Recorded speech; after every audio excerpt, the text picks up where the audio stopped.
Okay. Look like shit, but it's okay. Oh, this is dumb.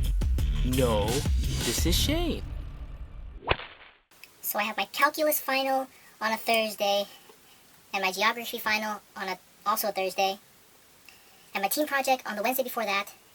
I have my physics final on Monday, my chemistry final on Tuesday, my econ paper on Tuesday night, my book presentation on a Thursday, and today's Saturday.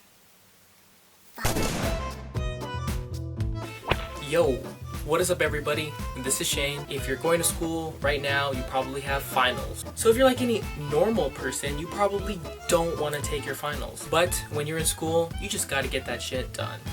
So today we're gonna be talking about tips and tricks and things you have to do to sort of get through finals and survive and have a great break, and yeah. So the first tip I have is to study early. So if you're anything like me or a normal college student, you probably procrastinate. And you probably procrastinate till the last minute, the last day, the last couple days before your final. That's probably the wrong way to do it. So yeah, number one is don't procrastinate. And I learned this the hard way. See, I have this theory. A lot of the subjects and a lot of the information we learn in school isn't super complex and complicated, unless you're Albert Einstein. But because of the way we study the material, we sort of make it that much harder on ourselves to learn it. So the key here is just study early. Start studying now. And that leads me to my second tip. The second tip is to study in groups. And I know some of you are probably thinking, no, why would I want to study in groups? Two heads are better than one. Everybody knows that. But the key here, your friend or your enemy that you're studying with most likely picks up other things that you probably missed in lecture or while you're studying. So it's good to have another person there to relay off that information. So I think the magic number for studying is at least 2 and no more than 3. If you have more than 3, then it's a party. If you have less than 2, then you're a loner. The next tip, review daily, or as many days as you have before your exam. You're in a class where it's very memorization intensive, or it's just a lot of conceptual stuff that you have to know like on the spot, then you want to be reviewing that material every day.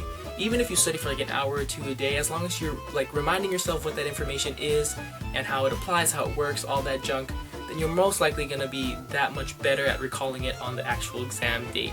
Number 4. This tip is probably my favorite tip because my favorite thing to do is sleep.